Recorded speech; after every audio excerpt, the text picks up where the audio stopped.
Penguin Random House Audio presents The Butterfly Effect, Insects and the Making of the Modern World by Edward D. Melillo. Read for you by Kaleo Griffith. Our treasure lies in the beehive of our knowledge. We are perpetually on the way thither, being by nature winged insects and honey-gatherers of the mind. Friedrich Nietzsche. On the Genealogy of Morals, a Polemic, 1887. Introduction. Fear of insects is among the most prevalent anxieties of the modern age. Homeowners fret about armies of termites or legions of carpenter ants tunneling through walls and floorboards.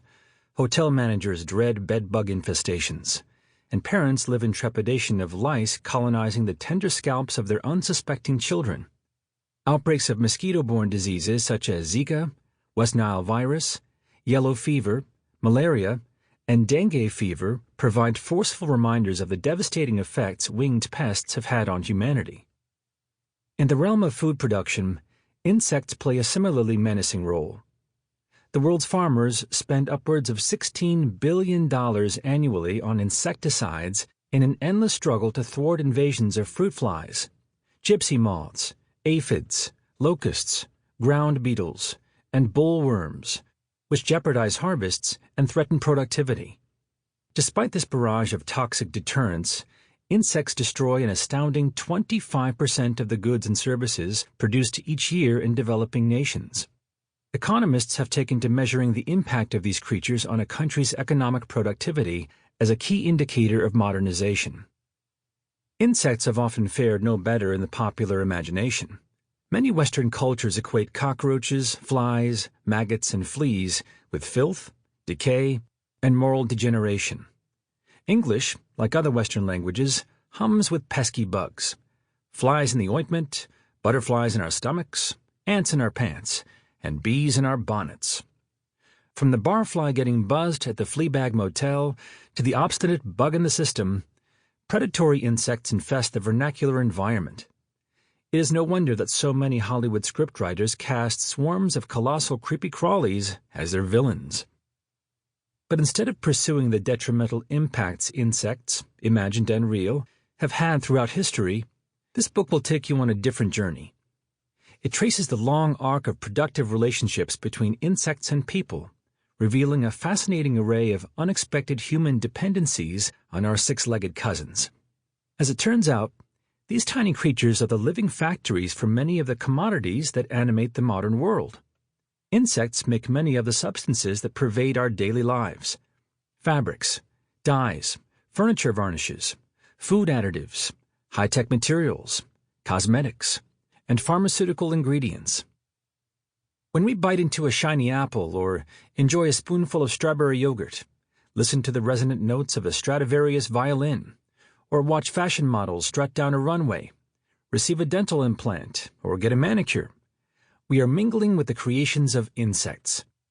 The lac bugs, Cariolaca, cochineal insects, Dactylopius coccus, and silkworms, Bombyx mori, that exuded the raw materials for the shellac, red cochineal dye, and silk in these products are wonders in their own right, miniature laboratories that defy many of our expectations, expose the limits of our understanding, and reveal forgotten connections with our fellow planetary inhabitants. In surprising and unpredictable ways, insects also sustain many of the institutions we think of as resolutely modern. Research laboratories, agribusinesses, and trailblazing startup firms have staked their success on relationships with small winged creatures. Fruit flies, Drosophila melanogaster, have been crucial to the mapping of the human genome and to many other genetic breakthroughs of the past century.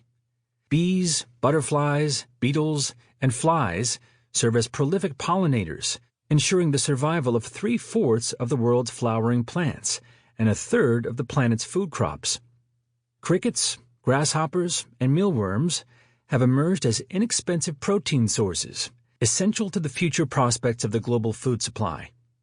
As all of these examples show, Six-legged creatures are as integral to the future of our earthly survival as they have been to the apocalyptic visions of pest control companies, chemical manufacturers, and screenwriters. Invertebrates are not the only stars of this story, however. For many millennia, people in India, China, Mexico, and beyond generated the foundational knowledge on which insect-human relationships are now built. Raising domesticated insects requires an intimate awareness of these creatures' daily needs, as well as a detailed understanding of how to cultivate the host plants on which these desirable bugs subsist. Rural communities on the margins of the world's political and economic power centers thus became the unofficial entomologists and the informal botanists of the Age of Discovery. From the 16th century onward, Europe's imperial administrators failed to comprehend the sophisticated local knowledge that sustained insect commodity production in many parts of the world. Colonial rivalries over these misunderstood products often generated international intrigue. In 1777, the French botanist Nicolas Joseph Thierry de Menonville disguised himself as an eccentric doctor, snuck into New Spain, Mexico, and absconded with hundreds of cochineal bugs. Europeans valued these insects for the dye they secrete, but Spain maintained a monopoly over cochineal production for nearly 3 centuries. The audacious Frenchman stowed the insects in shipping crates and smuggled them to Saint-Domingue, modern-day Haiti. The delicate creatures did not outlast Thierry's death of malignant fever in 1780, but his act of biopiracy proved that cochineal cultivation had a future outside Spanish America. This episode harked back to comparable instances of insect theft in world history.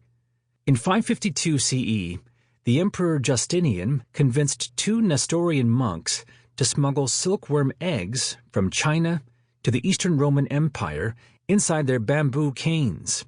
The tensile threads spun by the offspring of these illicitly transported caterpillars became the basis of the Byzantine economy, which relied heavily on silk for the next 650 years. Here, as at so many other historical junctures, stories about insect lives reveal enthralling episodes in human history that would otherwise remain obscure. Humans and insects have fashioned elaborate partnerships that outshine their history of hostile interactions. This book's title borrows from chaos theory pioneer Edward N. Lorenz, who addressed the 139th meeting of the American Association for the Advancement of Science in Boston on December 29, 1972. Lorenz's talk, Predictability, Does the Flap of a Butterfly's Wings in Brazil Set Off a Tornado in Texas, suggested the hallmark of chaotic behavior, namely, that small causes can have large, wide-ranging effects.